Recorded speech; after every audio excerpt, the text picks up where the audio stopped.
अभिनव चौधरी, जी हाँ, मिग-21 के एक फाइटर जो आज हमारे बीच मौजूद नहीं है। वहीं इसी के साथ कई तरह के सवाल उठ रहे हैं और कई तरह के सवाल हमारी सरकार के ऊपर भी उठ रहे हैं। तो स्वागत है आपका हमारे स्पेशल प्रोग्राम जनता तक में। तो आखिर क्या जानना चाहती है भारत की जनता? जी हाँ, इस स्पेशल प्रोग्राम में हम आपको बताने वाले हैं कि आखिर क्यों सरकार पर सवाल उठ रहे हैं। फाइटर अभिनव, जी हाँ, पायलट फाइटर अभिनव जो इस दुनिया को छोड़ के जा चुके हैं, उनके जाने के बाद क्यों सरकारों पे इतने ज्यादा इल्जाम उठ रहे हैं? क्या आप जानते हैं कि ये जो मिग-21 वायु विमान दिए जाते हैं, ये पूरे 50 साल पुराने हैं।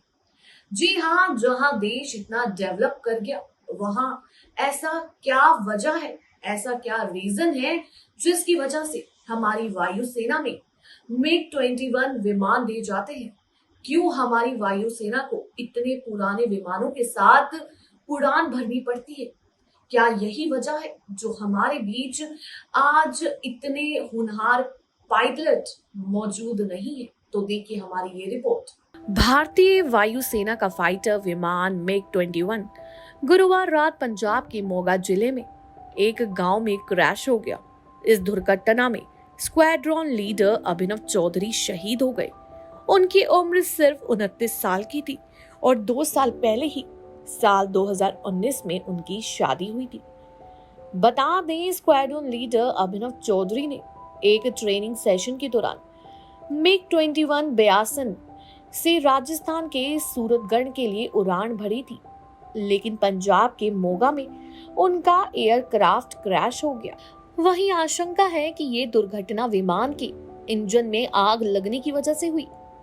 इस हादसे के दौरान उन्होंने खुद को विमान से इजेक्ट करने की भी कोशिश की, लेकिन उनका पैराशूट नहीं खुल पाया। इसके बाद विमान के जोरदार धमाके के साथ नीचे जा गिरा। विमान के मलबे से 2 किलोमीटर दूर शहीद अभिनव चौधरी का पार्थिव शरीर मिला। वहीं इस साल में ये पहली ऐसी दुर्घटना नहीं है। इससे पहले 18 मार्च को मध्य प्रदेश के ग्वालियर में भी मिग-21 बाइसन दुर्घटनाग्रस्त हो गया था, जिसमें भारतीय वायुसेना के ग्रुप कैप्टन आशीष गुप्ता शहीद हो गए थे।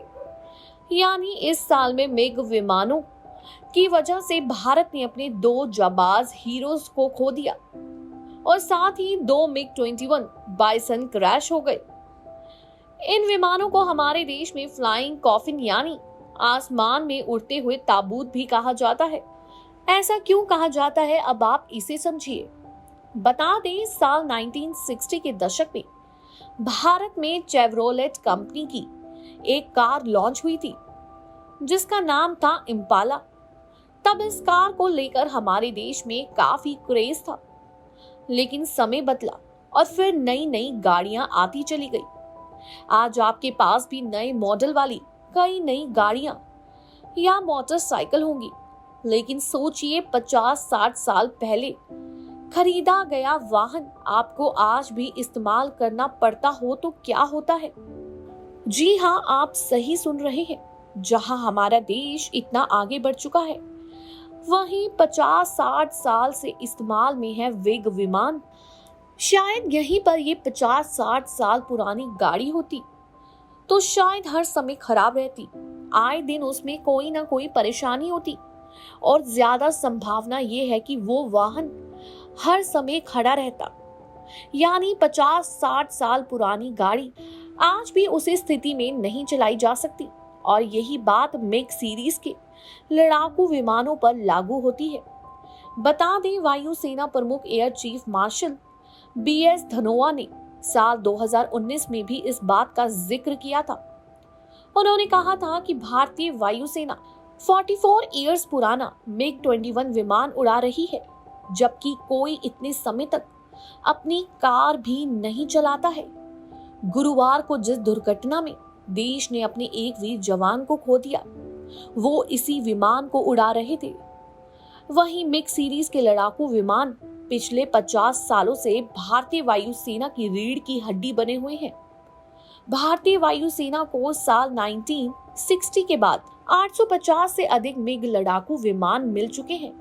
यही नहीं, विमान 1965 के भारत पाकिस्तान युद्ध, फिर 1971 के युद्ध और फिर 1999 के कारगिल युद्ध में देश के लिए निर्णायक भूमिका निभा चुके हैं।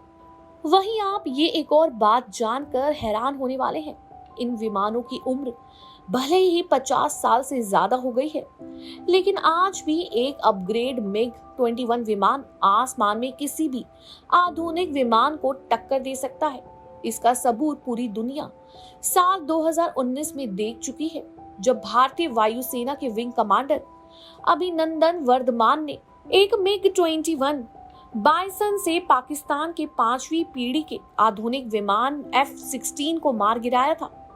वहीं सरल शब्दों में कहें तो मिग सीरीज के इन विमानों की लड़ने की क्षमता आज भी बरकरार है और ये अचूक है, लेकिन सेफ्टी के मामले में इस विमान का रिकॉर्ड ज्यादा अच्छा नहीं है। इसलिए इस सीरीज के विमानों को हमारे देश में फ्लाइंग कॉफिन भी कहा जाता है। वहीं साल 2012 तक आते आते भारत के 872 विग विमान के बड़े में से लगभग आधे विमान दुर्घटनाग्रस्त हो चुके हैं। वहीं साल 2003 से 2013 के बीच यानी 10 सालों में 38 मिग 21 विमान क्रैश हो गए। अगर आज से पिछले 10 साल की बात करें तो इस समय अवधि भी 20 मिग 21 विमान दुर्घटनाग्रस्त हुए।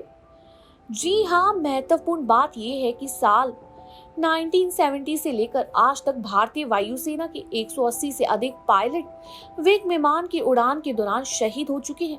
इसके अलावा इन दुर्घटनाओं में 40 नागरिकों की भी जान गई। वहीं आपको बता दें, बहुत पुराने समय से चल रहे हैं ये मिग विमान। ये कारण भी हो सकता है कि विमानों की लंबी उम्र। भारत को साल 1960 में मिग सीरीज का पहला विमान मिला था। कई दशकों के बाद भी ये विमान भारतीय वायुसेना में अपनी सेवाएं दे रहा है। हालांकि कई मिग विमान ऐसे भी हैं जो रिटायर हो गए हैं और आज म्यूजियम और ढाबों की शोभा बढ़ा रहे हैं। ऐसा ही एक मिग 21 विमान हरियाणा के रोहतक में एक ढाबे के बाहर खड़ा है, जिसकी तस्वीर आज भी हर जगह वायरल होती रहती है। हालांकि आज ये समझना भी जरूरी है कि 50 से 60 वर्ष पुराने मिग लड़ाकू विमान भारतीय वायुसेना में अपनी सेवाएं आज भी क्यों दे रहे हैं।